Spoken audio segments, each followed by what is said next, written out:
I arrived early, just a little before the rest of the guests were due to show up, and I thought I'd have a quiet moment to myself. The lobby of the grand hall shimmered with soft golden light from the chandeliers, reflecting off the polished marble floors. I could hear the faint hum of laughter from the staff preparing the hors d'oeuvres, the clink of glass as they set tables. I thought about how nice it was to be ahead of schedule. It gave me time to breathe, to savor the small sense of excitement that always came with attending one of Daniel's company parties. I held the gift box firmly in my hands. Wrapped in ivory paper and tied with a satin ribbon, the pastries inside were my husband's favorite, almond croissants and chocolate eclairs from the little bakery he loved. I smiled to myself, thinking about how he would lean back in his chair, sighing in that way he always did when something was just right. The warmth in his eyes, the subtle curve of his lips. Tonight I wanted that smile, that fleeting, contented expression that made all the long days and small arguments of married life feel worth it. I stepped lightly through the lobby, heels clicking against the polished floor. The scent of fresh flowers filled the air. Lilies, roses, a hint of jasmine. It should have been comforting. Instead, there was a tight knot in my stomach I couldn't shake. Maybe it was the new season of life we had entered, our 10th year of marriage. Maybe it was just pre-party nerves. I told myself I was imagining it. The hall doors opened before me and I entered the main room. It was nearly empty, just a few waiters arranging trays of champagne. I spotted Daniel across the room, his back to me, talking quietly to someone near the corner. My chest fluttered with that familiar warmth at the sight of him, even in his crisp navy suit, tie slightly loosened, hair combed perfectly. I smiled. Soon he would see the gift. Soon he would see me. I approached him, careful not to make any sudden noise. "Daniel?" I said softly. He didn't turn around. I stepped closer, heart beating just a little faster. "Daniel," I repeated, lightly touching his arm. He turned then and I stopped. The look on his face, it wasn't the usual warmth or amusement. His eyes held something else, something I couldn't place immediately. A shadow? A hesitation? I frowned. "Is everything okay?" He swallowed, eyes flicking toward the corner of the room. Marissa, there's something I need to tell you." My pulse quickened. His tone was strange, off. My mind raced, trying to fill the blanks. "What is it?" I asked, trying to keep my voice calm, but I felt a tremor. He hesitated again, then took a deep breath. And that's when I heard it. I just found out. She's pregnant. The words seemed to echo in the room, bouncing off the chandeliers, the polished floor, the walls that had seen so many of our shared celebrations. My brain stalled. My legs felt like they had forgotten how to move. "Excuse me?" I whispered, almost to myself. Daniel looked down, ashamed. He didn't meet my eyes. It's not what you think. I didn't plan this. I mean, it's complicated. But she's pregnant." I couldn't hear him after that. There was only silence, only the sound of my own heartbeat hammering in my ears. I couldn't move. I couldn't speak. I stood there, clutching the gift box, feeling it dig into my palms as though it were the last connection to the life I thought I had. My mind flashed back to the months, years, the little shared moments I had thought meant something real. The dinners, the walks, the quiet Sundays in bed with coffee and books, every laugh, every whispered "I love you." And now it was all, what? A lie? A shadow of something I thought was solid. I wanted to scream. I wanted to throw the pastries across the room. I wanted to wake up and find this was a nightmare. But instead, I froze. I simply froze. I remember taking a step back, my heels clicking against the floor, the sound so loud in the sudden silence of my own world. I left the gift box on a nearby table, unopened, untouched. My hands trembled, not with anger but with shock. I couldn't trust my body to move any faster. I felt someone brush past me, a waiter, a guest, but I barely noticed. The room, the party, the lights, the laughter, all of it faded into a blur. All that existed was that sentence, the betrayal, the rupture. I didn't confront him. I didn't yell. I couldn't. Not yet. Instead, I turned and walked out of the party, my heels making a muted, steady rhythm on the marble. each step a mix of disbelief and a dawning, quiet pain. I left him there, in that moment, to face the consequences of his words alone. Outside, the cool night air hit my face. I drew a deep breath, the smell of rain lingering on the pavement, mingling with the faint aroma of the pastries I had left behind. And in that breath, I realized something important. The world I thought I knew, the life I had believed was ours alone, had shifted. Permanently. I didn't cry, not immediately. I just stood there, under the soft glow of the street lamp, letting the city noise wash over me while I tried to gather the scattered pieces of myself. My hands were still shaking, but I held on to one thought, a single quiet thought that would become my anchor. Over the next few weeks, I would survive this. Somehow I would find my way back. Somehow I would reclaim the life that had been stolen from me, piece by piece, without giving in to rage. And in that cold, quiet street, I made my first decision. I wouldn't let him see me broken. Not yet. Not ever, if I could help it. The next morning, I woke up in our bedroom, the soft hum of the city outside my window filtering through the blinds. The sunlight caught the edges of the curtains, casting a gentle golden glow across the room. Everything looked normal.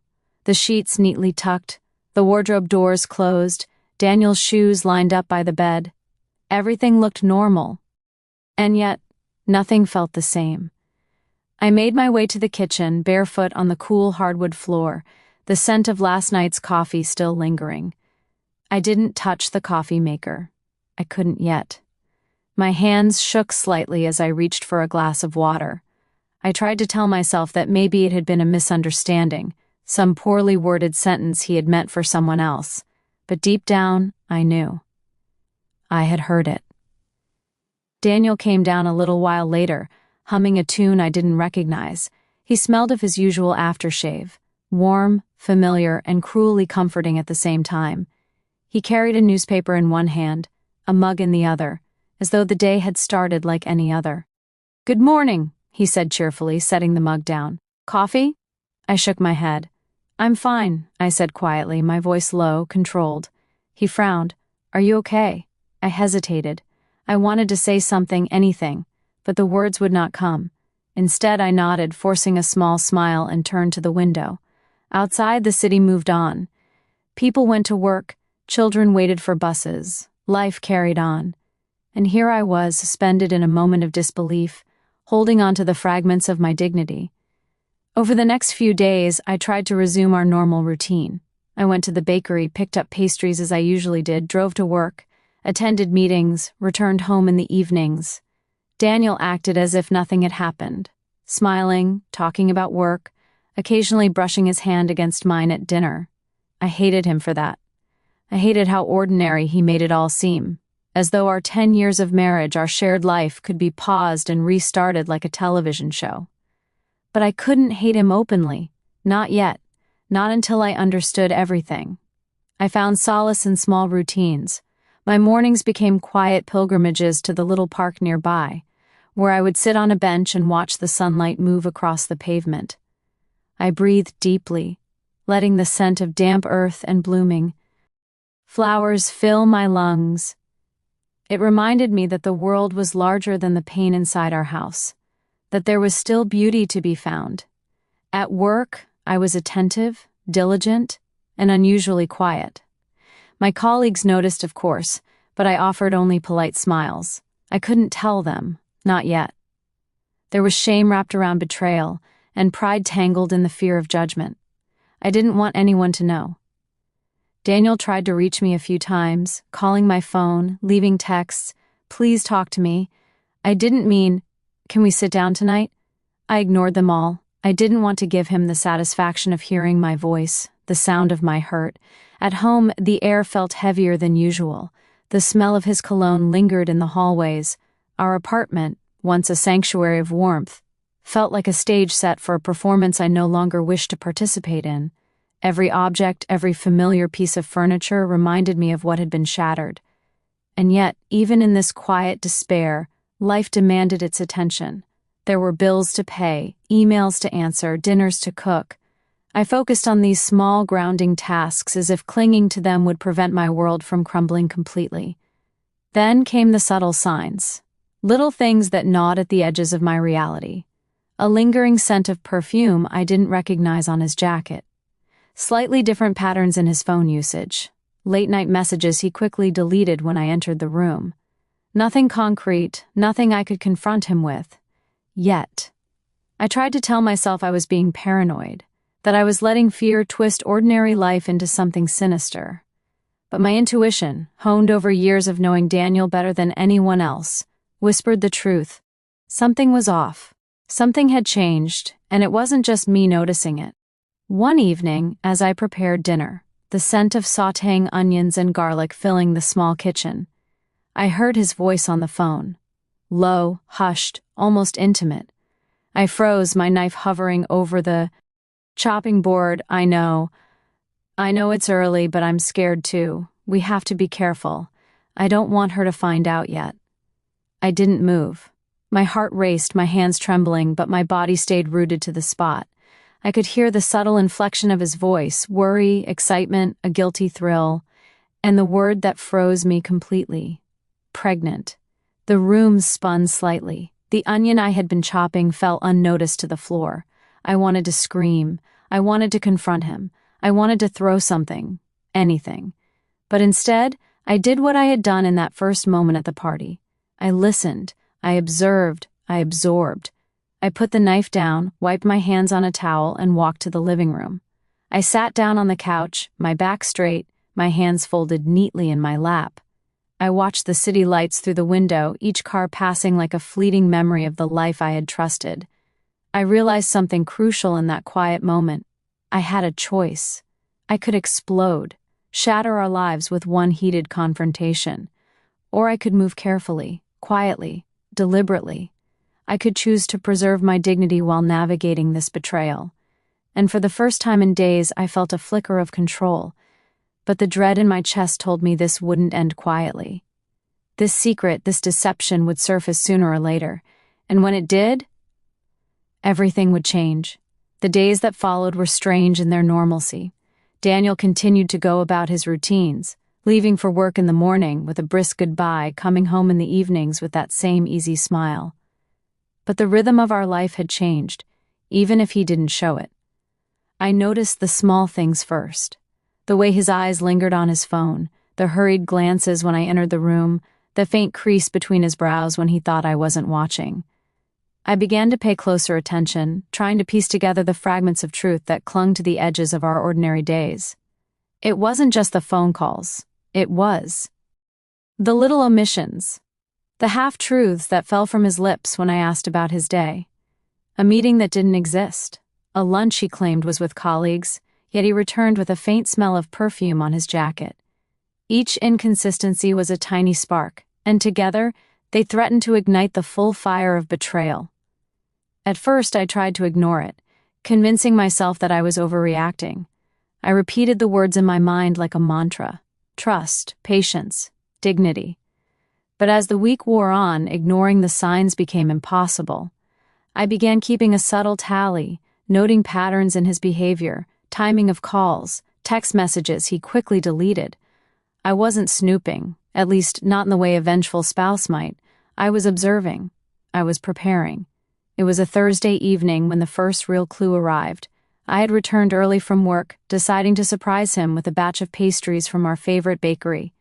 The sweet smell of cinnamon and sugar filled the kitchen as I placed the boxes on the counter. I imagined him coming home, the smile on his face as he tasted the treats. It was a small, ordinary gesture of love, a reminder of what we once shared.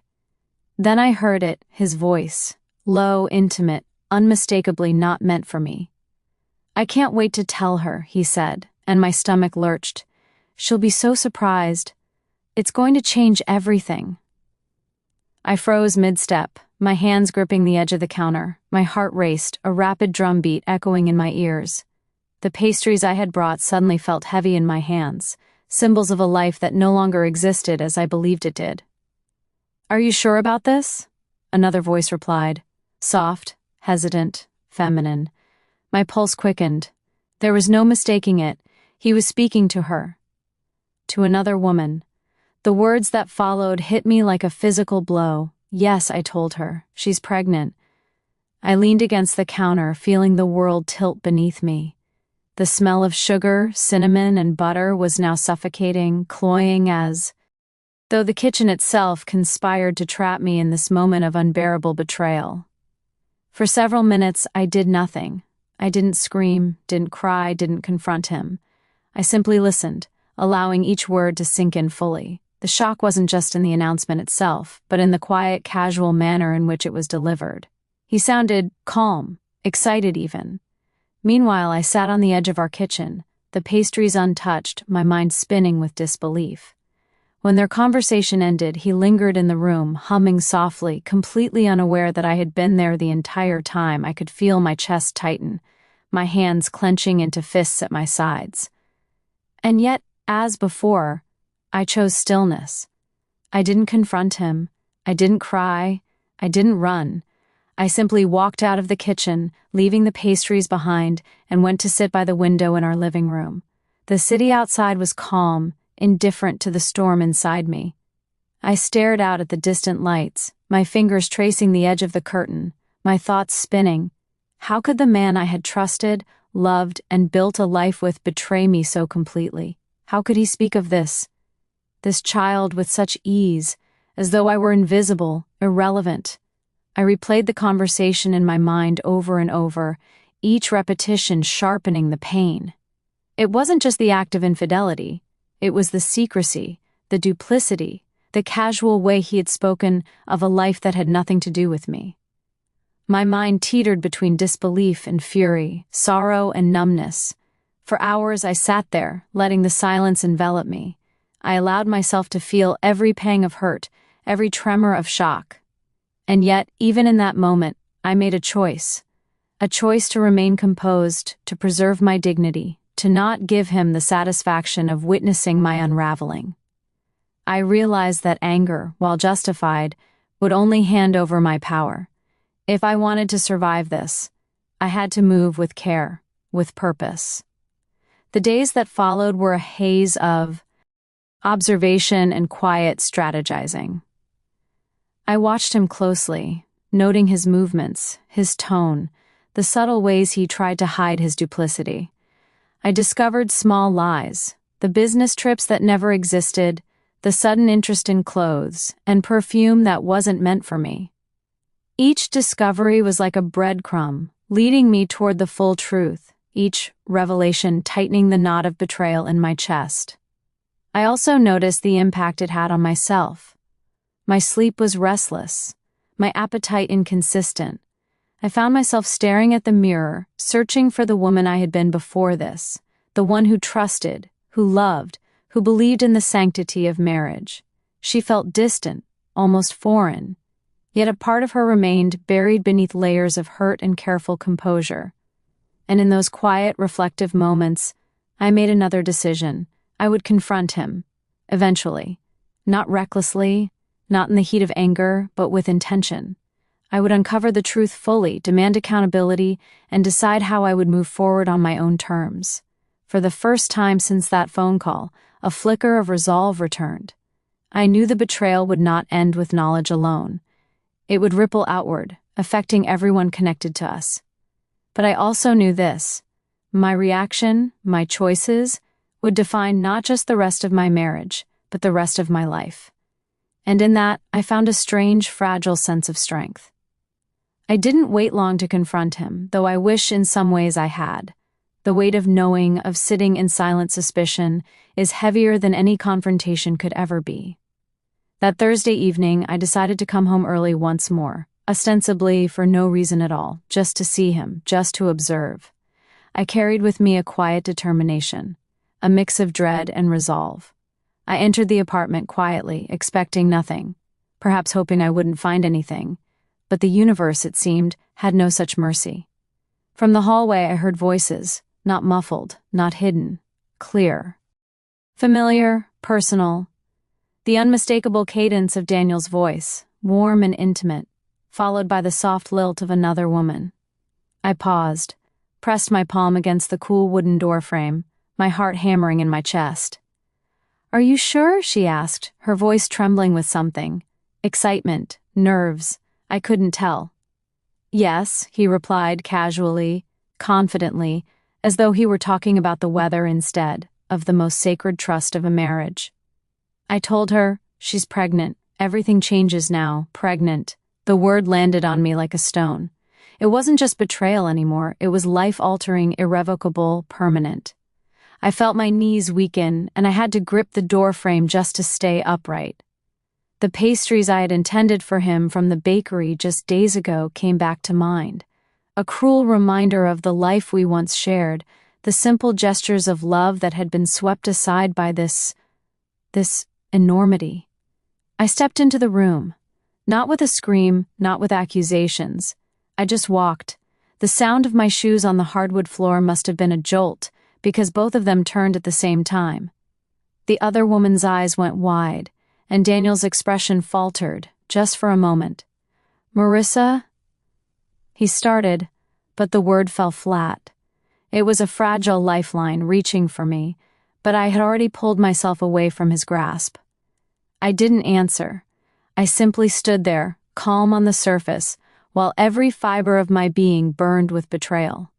I didn't need to ask questions. I didn't need to hear more. I already knew. Every half-truth, every omission, every suspicious glance from the past weeks now formed a complete picture. And in that moment, I realized something. This wasn't just about him or her. It was about me, my life, my dignity. I turned slowly, my voice steady despite the storm inside. "I heard everything," I said, letting the words linger in the air. They didn't argue, didn't deny. There was only silence, thick and heavy, suffocating in its honesty. The next moments were surreal. I felt a mixture of grief and fury, sorrow and disbelief. I wanted to collapse to the floor and weep. I wanted to scream. I wanted to erase the past 10 years, as though they had been nothing but a dream. But instead, I moved with careful, deliberate composure. I picked up my coat, my bag, the small purse I had set aside, and walked to the door. "You don't get to see me unravel," I said softly. "Not today, not ever." And with that, I left. The click of the door behind me was more satisfying than any confrontation could have been. Outside, the city lights glimmered like indifferent stars. I walked without direction, letting the cool night air brush against my face, carrying away some of the suffocating weight. My mind was a whirlwind, replaying the scene, dissecting every phrase, every nuance, every expression. How had I been so blind? How had I trusted so completely? That night, I didn't sleep. I sat in my apartment, staring out the window at the quiet street below, holding my own hand as though it were a lifeline. I let myself feel every emotion, the betrayal, the shock, the grief. But I didn't let them consume me entirely. The following days were even harder. I kept my distance from Daniel, attending to my own routines with mechanical precision. I told myself that this was not the time for confrontation, not yet. I observed, I listened, I collected evidence, not for revenge, but for clarity, for understanding. And then came the news, almost 3 weeks later, that neither of us could have anticipated. The woman, Lena, had suffered a miscarriage. The news reached me through a mutual friend, and in that moment, something shifted. The anger I had carried so carefully began to soften, replaced by a strange, disorienting empathy. Life is cruel in unexpected ways, and now it had struck all of us, Daniel, Lena, and even me, in ways we hadn't foreseen. I realized then that forgiveness isn't weakness. It's a reclaiming of your own power. It's choosing to let go of what does not serve you, no matter how justified the hatred may feel. And I began to understand that this too was part of my journey, part of the long, quiet work of rediscovering myself beyond the confines of betrayal and hurt. I arranged to meet Lena weeks after the miscarriage. It was not out of curiosity, not out of spite, but because I needed closure. When I saw her face to face, I felt a strange kinship in our shared grief. She was not my enemy, she was a woman caught in the same whirlwind of choices and consequences. And in that shared humanity, I found compassion and ultimately, freedom. The week after I learned about Lena's miscarriage was strangely quiet. eerily so. Yet the quiet was not peace. It was a holding pattern, a suspenseful pause in the storm of consequences that were about to unfold. Daniel, once confident and untouchable in his little world, began to unravel in ways that were impossible to ignore. Word spreads fast when the truth is finally out, even when you don't broadcast it yourself. Mutual friends, casual acquaintances, even colleagues began to notice the shift. The tension in Daniel's posture, the way his gaze darted nervously instead of meeting anyone's eyes. Some asked questions I didn't answer. Others assumed things and whispered, and slowly his pristine reputation, the image he had carefully built over the years, began to crack. The first real confrontation came when we were both invited to a friend's gallery opening. I knew he would be there. I did not know what would happen. When I arrived, I wore a calm confidence, dressed in a soft emerald blouse and black trousers. Simple, elegant, unassuming. My hair was pulled back loosely, revealing the strength in my posture, the steadiness in my gaze. He saw me immediately, of course. There was a flicker of recognition in his eyes, but it was quickly replaced by calculation, the same attempt at control he had always relied upon. Yet this time the calculation failed. A mutual acquaintance approached him, one who had long admired him for his charm and composure. The conversation was polite, but I noticed the micro-expressions, the subtle flicker of judgment, the pause, the hesitation. Word had reached this circle, and Daniel's infallibility had cracked. By the end of the evening, whispers followed him like shadows. Invitations to private gatherings began to dwindle. His friends, those who had once been quick to laugh at his jokes and applaud his successes, started to maintain polite distance. The professional circles he moved in were still unaware of the intimate betrayal, but the personal consequences were immediate and tangible. Meanwhile, I was learning something equally important. I could exist in the same space without fear or shame. I could be seen, acknowledged, even admired, without being defined by his failings. My friends noticed it first, subtle compliments on my composure, my poise, and I felt it too, a quiet but undeniable reclamation of my own presence. At home, I began to rebuild my routines, small acts at first, cooking a meal for myself, tending to my small garden on the balcony, reading a book without distraction. Each day, the weight of betrayal lightened just a fraction, replaced with focus, attention, and care for my own life. Then came a moment I hadn't expected, a letter from Lena. It was hesitant at first, careful, apologetic, but also reflective. She acknowledged her role, her choices, her pain. And she expressed something I had already realized, that we were not enemies, that grief, while painful, can also be a bridge rather than a barrier. I wrote back, carefully, honestly, without bitterness. I did not excuse Daniel's actions, nor did I diminish my own pain. But I offered recognition, not reconciliation in the sense of returning to what had been, but acknowledgement that shared humanity exists even amidst betrayal. This step, small, deliberate, intentional, marked the beginning of my real healing. It was not dramatic, not publicized, not theatrical. It was quiet, almost imperceptible, but profound in its impact. I was no longer the woman who arrived early, pastries in hand, unsuspecting and trusting. I was someone who had faced devastation and chosen life, dignity, and forgiveness over rage. And the public consequences, I noticed, extended in ways that were both subtle and powerful. Daniel's social missteps became more pronounced, the silence from old friends more telling than any confrontation could have been.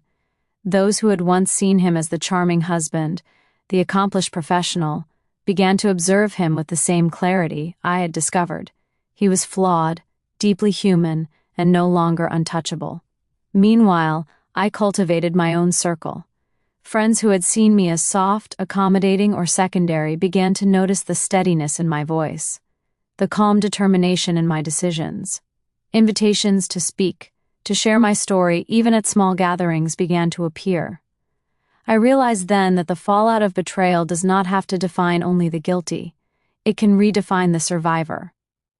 3 weeks after the revelation, I stood in front of my mirror one morning, sunlight streaming across the room, reflecting softly off the cream walls. I adjusted the scarf I was wearing, took a slow breath, and realized that I was finally alone, but not lonely, free, but not hollow, hurt, but resilient. I remembered the pastries, the simple gestures that had once been our shared moments of intimacy. I smiled faintly at the memory, but without longing. Those moments were theirs to bear, my future was mine to cultivate. It was then I understood a truth I had known in theory but never felt so fully, that betrayal can teach us not only about others but about ourselves. That when a person chooses to hurt you, the ultimate power lies not in their remorse nor in punishment, but in your response. And I had chosen freedom. The first morning I felt truly at ease after the storm. I brewed my coffee slowly, letting the rich aroma fill the kitchen. The sunlight was soft, almost honeyed, spilling over the counter, warming the cream-colored walls. It was ordinary, and yet it felt miraculous. I had survived the unimaginable, and here I was, surrounded by nothing extraordinary but my own quiet presence. I began to rebuild my life with small, deliberate steps. I took walks in the neighborhood, noticing the world with a clarity I hadn't felt in years, the way the wind stirred the leaves, the distant laughter of children in the park, the faint hum of city life moving around me. Each step reminded me that life continued, that my life continued, and that I had a choice in how to walk through it. At home, I created small rituals that grounded me. Mornings began with tea and reflection. Evenings ended with a journal and a candle flickering softly. I painted again, a hobby I had abandoned long ago, losing myself in color and texture. And slowly, piece by piece, the broken parts of my heart began to knit together in new patterns, stronger, wiser, gentler. Lena and I met for coffee one crisp afternoon. I had expected awkwardness, tension, even resentment, but none of that came. Instead, we shared quiet conversation, acknowledging the pain, the mistakes, and the unexpected loss. There were tears, yes, but not the wild, suffocating grief I had first felt. These were tears of recognition, of humanity. We did not become friends overnight, but we found a space where compassion and understanding could exist, side by side with our scars. Through it all, Daniel faded into the background of my life. The world reminded him, subtly and insistently, of the consequences of his choices. And yet, I did not take pleasure in his faltering. My growth was not born from vengeance. It was born from reclamation. Every step I took forward, every new day I embraced, was proof that my worth was never tied to his fidelity or his approval.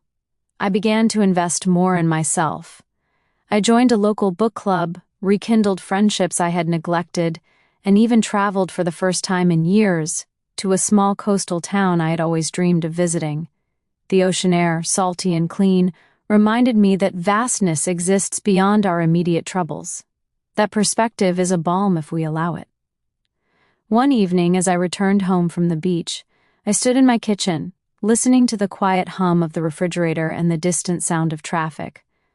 I thought of the pastries I had once carried for Daniel. The moment I overheard his words, the weight of the betrayal that had seemed insurmountable. And yet, I no longer felt trapped by that memory. I felt liberated. I realized then that forgiveness does not mean forgetting or excusing, it means choosing not to let someone else's mistakes imprison your heart. I also learned that strength is not loud. It is quiet, measured, patient. It is the decision to rise every morning and face the world with dignity, to engage in life fully even after heartbreak. I began to mentor younger women at my workplace, sharing experiences, guiding them through the complexities of life and love. And in doing so, I found that my pain could transform into purpose. Friends began to notice a change, subtle but undeniable. They remarked on my calm confidence, the way I carried myself, the lightness in my presence. But I knew the truth. The lightness was not a performance, it was a reclamation. Every act of self-care, every moment of intentional living, was a stitch in the fabric of the life I was rebuilding, a life defined not by betrayal, but by resilience. Months passed, seasons changed. I moved into a new apartment, cozy and bright, with large windows that invited sunlight in and small touches. That reflected my personality. plants by the sill, framed photographs of places I had traveled, a soft rug that made the living room inviting. This space was mine entirely, a sanctuary from past pains and a stage for new joys. I think often of that night at the party, the moment I overheard Daniel's confession. It still stings, yes, but it no longer controls me. I understand now that moments of deep betrayal are not the end of a story. They are the turning point. They reveal character, not only in others but in ourselves. They challenge us to make choices, to cling to bitterness, or to step into freedom. As I sit here now writing in the quiet of my home, I feel a profound sense of gratitude. Gratitude not for the pain itself, but for the clarity it brought. I am no longer the woman who carried pastries with blind trust. I am someone who knows her worth. Someone who can navigate heartbreak with grace. Someone who can forgive without surrendering power. And perhaps that is the most important lesson of all, that the life we imagine is never guaranteed, but the life we choose to create after loss is entirely ours. I have chosen mine with intention, with courage, and with a heart wide open, ready for what comes next. As I sit in the quiet of my home, I think about the twists and turns that brought me here. Life has a way of testing us in ways we never anticipate. The betrayals, the heartbreaks, the moments that make us question everything we believed about love, loyalty, and ourselves. And yet, it is in these very moments that we discover who we truly are. I have learned that forgiveness is not a gift we give to others. It is a gift we give ourselves. It frees us from the weight of anger, from the shadow of resentment, and from the chains of someone else's choices. Strength is not always loud. Sometimes it is quiet, a decision to rise each day, to nurture ourselves, and to embrace life with dignity and grace. I want you to reflect for a moment. How would you respond if your world shifted in an instant? Would you let betrayal define you, or would you let it refine you? Life will not always be fair, but it will always offer us the chance to choose our path, to reclaim our peace, and to move forward with courage. To everyone watching, know this: you are more resilient than you realize. You are capable of profound growth, even after loss. And in time, you can create a life that is not dictated by pain, but shaped by purpose, compassion, and self-respect. Would you have had the courage to do what I did? To step away from betrayal, to forgive without surrendering power, and to rebuild a life centered on your own worth? Take a moment, reflect, and share your thoughts in the comments, because every story has the power to inspire and every voice matters.